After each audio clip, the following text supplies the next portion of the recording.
पारदर्शिता के नाम पे आयोग में कई जगह ऐसी कमियां हैं जिससे पारदर्शिता नहीं है। कई कमियां हम बता रहे हैं आपको जिससे पारदर्शिता नहीं है।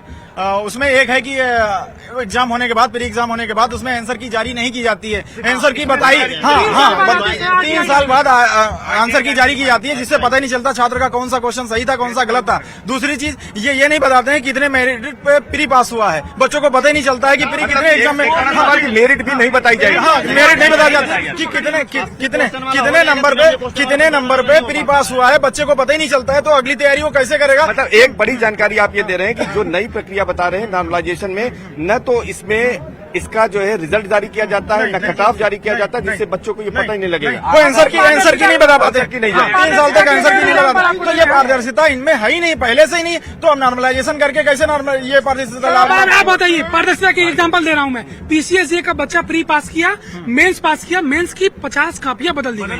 आप बताइए किस विश्वास पे आदमी तैयार? हाईकोर्ट में आयोग ने इस बात को माना था कि 50 कॉपियां पीसीएसजे की बदली गई। कॉपी का पेज फोटो सर्वेश, अब ऐसे में देखिए झाड़ बात तो कर रहे हैं, नोटिस लेकर कह रहे हैं कि नोटिस हम देंगे, लेकिन वो नोटिस अगर एक्सेप्ट नहीं की जाती है, क्या डेडलॉक इसी तरह से बना रहता है? तो ये लोग भी ऐसे ही सड़कों पर बैठे रहेंगे क्या? सारा खेल फ्री में होता है। देखिए, अभी तक आयोग ने कोई फैसला नहीं लिया है। आप लोगों से, आप लोग कब तक इस तरह से बैठे रहेंगे? क्या मांग? जब तक नोटिस नहीं आता, देखिए दिसंबर में एग्जाम ये लोग प्रस्तावित कर दिए हैं, बच्चों को द्वंद्व की स्थिति में डालने की कोशिश कर रहे हैं। इनको अब नोटिस जारी करना ही पड़ेगा। ये अनवरत चलता रहेगा। हम लोग भैया अपने अधिकार के लिए लड़ेंगे, चाहे जब तक लड़ना पड़े हमें। ये मैं आपको बता दूं कि ये जो तमाम प्रतियोगी हैं, आज चौथा दिन है। इनका कहना है कि जब तक आयोग से इनको नोटिफिकेशन नहीं मिल जाता इस बात का कि 1 डे 1 शिफ्ट एग्जाम कराएंगे, नॉर्मलाइजेशन की प्रक्रिया खत्म करेंगे, तब तक इनका आंदोलन इसी तरह से शांतिपूर्ण ढंग से जारी रहेगा। जी, लेकिन सर्वेश, बड़ी बात है, जिस आंदोलन की बात छात्र कर रहे हैं, उन्होंने कहा कि शांतिपूर्ण तरीके से वो आंदोलन कर रहे हैं, लेकिन सबसे बड़ी बात है, आज जब बैरिकेड तोड़ा गया तो कहा गया कि छात्र उग्र हो गए हैं, छात्र वहां पर बैरिकेड तोड़कर आगे बढ़ रहे हैं। ऐसे में कहीं ऐसा ना हो कि जो इनका ये प्रदर्शन है या आंदोलन है वो डिरेल ना हो जाए, क्योंकि जिस मांग के साथ बैठे हैं शांतिपूर्ण तरीके से भी तो उस मांग को उठाया जा सकता है। देखिए, निश्चित तौर पर आज जिस तरह की घटना हुई है, आज जिस तरह के हालात बने हैं, चौथा दिन था, चूंकि आज जो है यहाँ पर तमाम जो 500 मीटर दूर, मैं कहूंगा कैमरा पर्सन से दिखाएं कि आयोग के गेट नंबर 2 और 3 के बीच में हम हैं, और जो बैरिकेडिंग दिख रही है वो लोक सेवा आयोग के चौराहे की बैरिकेडिंग है। वहां पर डेलीगेसी से, हॉस्टलों से निकलकर बड़ी संख्या में प्रतियोगी छात्र सुबह पहुंच गए थे। वो अंदर यहाँ पर आना चाहते थे और उन्हीं को यहाँ पर रोकने की कोशिश की गई कि यहाँ पर भीड़ न बढ़े, क्योंकि रात में जो यहाँ पर 30-40 लोग थे वही यहाँ पर रहे। और इसी बीच चूंकि फोर्स कम थी और तमाम प्रतियोगी छात्र जो थे वो शांतिपूर्ण ढंग से अंदर आना चाहते थे और बैरिकेडिंग लाकर वो यहाँ पर पहुंचे। अब आप देखिए कि ये जो गेट नंबर 2 है, आप देखिए कि हजारों की संख्या में जिस तरह से यहाँ पर पिछले 3 दिनों से लगातार जन सैलाब था, उसी तरह से आज भी यहाँ पर जन सैलाब उमड़ा हुआ है। तमाम लोग यहाँ पर नारेबाजी कर रहे हैं, बोतल पीट रहे हैं और इसके अलावा ड्रम पीट रहे हैं। ड्रम पीट कर वो लगातार अपना विरोध प्रदर्शन जता रहे हैं। और इसके साथ साथ तमाम लोग देखिए कि यहाँ पर जो है डिवाइडर पर, इसमें न केवल पुरुष अभ्यर्थी हैं बल्कि महिला अभ्यर्थी भी बड़ी संख्या में शामिल हैं और ये लगातार शांतिपूर्ण ढंग से अपना विरोध प्रदर्शन कर रहे हैं। और इनकी यही मांग है कि तब तक इनकी मांग जो है जब तक पूरी नहीं होगी तब तक जो है ये इसी तरह से विरोध प्रदर्शन करेंगे। सर्वेश, अभी केशव प्रसाद मौर्य का एक ट्वीट आया है, केशव प्रसाद मौर्य का ट्वीट आया, उन्होंने कहा कि छात्रों की मांगों को गंभीरता से लिया जाएगा। सरकार कह रही है कि इन मांगों पर विचार किया जाएगा, छात्र बात करने के तैयार तो हो, लेकिन छात्र कह रहे हैं कि हमारे सामने कोई प्रतिनिधि मंडल नहीं है, बात करने का कोई मंच नहीं है। ऐसे में किस तरह से हम माने कि सरकार वाकई गंभीर है?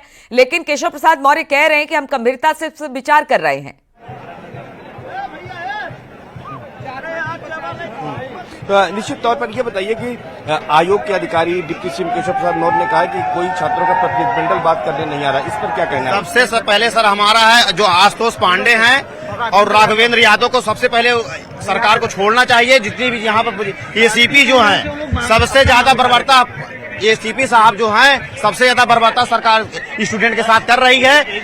और जो सरकार महिला सशक्तिकरण की बात कर रही है, हमारी छात्रा, हमारी बहन जो थी विकलांग थी, उसको पैर से उसकी बैसाखी तोड़ दिया गया, उसको डंडों से पीटा गया। आप हम ये बताइए कि 20,000 लोगों को रोकने के लिए इनका पूरा प्रशासन है। ये एग्जाम करवाने के लिए आप देखिए, मैं एक निवेदन आपसे करूंगा कि आप अपनी बात रखिए, सवाल हमसे न करिए, हम आपसे सवाल कर रहे हैं। आपको जो सवाल करना है आयोग से करिए, सरकार से करिए, आप अपनी बात रखिए, हम सिर्फ आपका बात रखने आए हैं। आयोग से ये कह रहे हैं कि इतना बड़ा प्रशासन है, 20,000 बच्चों को रोक रहे हैं बैरिकेडिंग लगा के 3 लेयर का।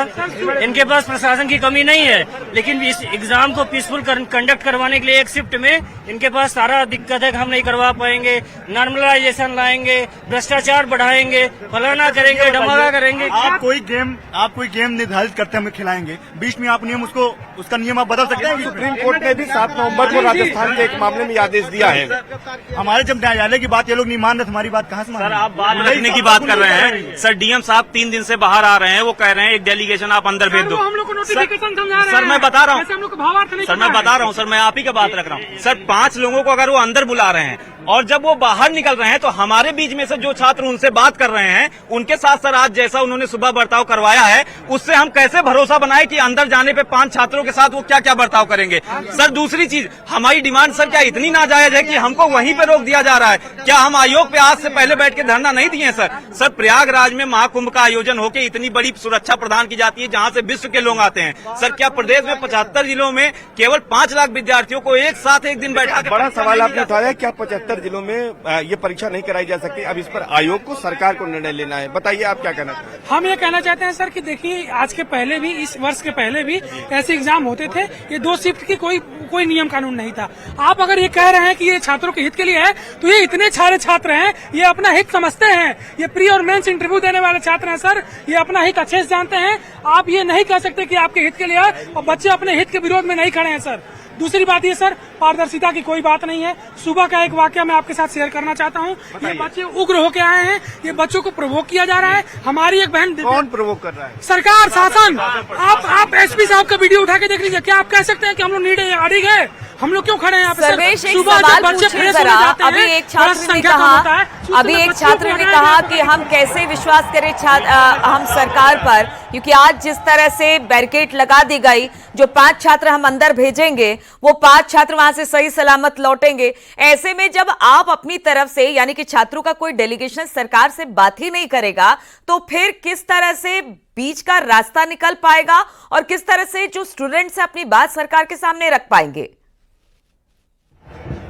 अच्छा, एक सवाल है, स्टूडियो से सवाल है कि सरकार या डीएम ये कह रहे हैं कि एक प्रतिनिधिमंडल आपका जाए, बात करे, लेकिन अगर आपका प्रतिनिधिमंडल नहीं जाएगा तो आप क्या चाहते हैं, कैसे हल निकलेगा? आप लोगों की क्या मांग है? सर हमारा जो मांग है, हमारी एक मांग है, आप अगर इसको ऑफिशियली प्रतिनिधि मंडल के द्वारा चाहते हैं तो हम लोग के प्रतिनिधि मंडल भी गए हैं। आप पता करिए लखनऊ में जो लोग जाके मिल रहे हैं, एक ही मांग है सर, वो सर्वविदित है कि हम लोग नॉर्मलाइजेशन नहीं चाहिए। अब इसको आप ऑफिशियली लेके समय मांग रहे हैं, ये सही नहीं है। हम लोग की मांग स्पष्ट है, आयोग के चेयरमैन के सामने स्पष्ट है। आप बताइए सर कि किस नेता, माननीय योगी आदित्यनाथ जी हैं, अगर कोई रिलीजियस मैटर हो जाता है सुओ मोटो कॉग्निजेंस लेते हैं। इस मामले में क्या ट्वीट आया है अभी तक उनका? क्या उनको नहीं पता चल रहा है कि ये बच्चों की मांग क्या है? हम लोग इतने तो स्पष्ट किए ही है सर कि हम लोग की मांग क्या है। हम लोग की एक ही मांग है, नॉर्मलाइजेशन नहीं चाहिए।